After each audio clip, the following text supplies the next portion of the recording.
Hi there, this is Dr. Angus Pike here, founder of What Actually Works, where we help people just like you to get well and stay well. For the month of January, I've been having some really interesting conversations with my clients, both at the practice and also through Facebook. And I've been asking this question. I'm really interested in people's exercise habits, not so much what they're doing, but what allows them to keep consistent with their exercise.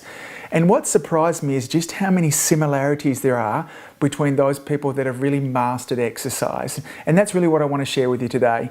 And the first point, which I think is the absolute most important one, is those people that have made exercise a part of their life, not just for the last month, but for a long period.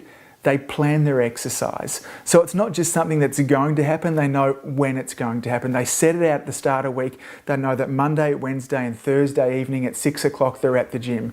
They know that they're going to get up every morning and walk before work. They know that on Tuesdays and Fridays they ride their bike. And so there's no guesstimate involved. You ask them the question, when you're going to exercise this week, and they can absolutely tell you without a shadow of a doubt. And so my first suggestion would be to you is start to plan your exercise. Not just I'm going to exercise sometime tomorrow, but when are you going to do it tomorrow? Put it in your diary, put it in whatever you do to keep a schedule there, then write it down in that as well. So the next thing I found in common is the vast majority of people exercised in the mornings. And when they talked about exercising in the morning, they did it before their kids got up. They did it before the day got started. And so they decreased the amount of time that there is for interruptions, because with our hectic, busy lives, it's difficult to know what's going to come up on us from one moment to another. And so when you get up that half hour earlier, then people said it got exercise out of the way. It gave them the energy, it gave them the vitality to start the day. And interesting, a lot of people talked about that as a great time also just for themselves.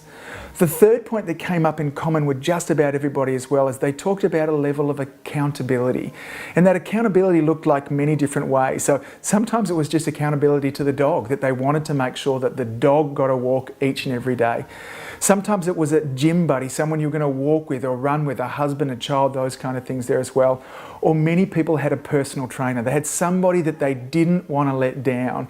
And so if you want to increase your chance of being able to make exercise a part of each and every week, then find yourself an exercise buddy. It doesn't matter who it is. And worst case scenario, then find a personal trainer, a great personal trainer, someone who will be able to increase your efficiency with the exercise, actually teach you how to do it properly. So these are the kind of things that I start to find. And the fourth thing that I found here is there was a mindset that people had who exercised. They had this great skill of realizing that we have tough days.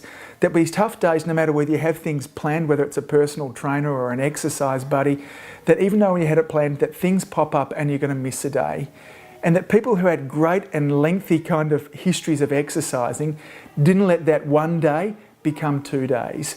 And they also realised this, because here's the next one as well, it's a bit of a paradox, is they also realised that there will be times in your life that there's also really tough weeks.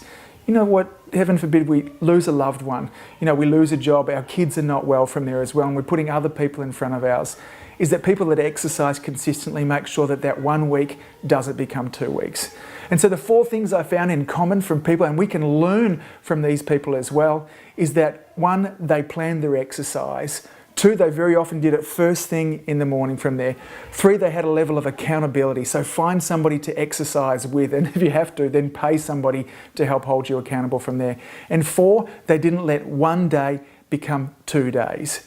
And so I hope this has been helpful. If you found any other things that have been helpful to keep your exercise on track, I would really love to hear from you. I'd love to be able to share this with this great community so we can help ourselves to get well and to stay well. So this has been Dr. Angus Pike here, founder of What Actually Works, and I look forward to seeing you soon.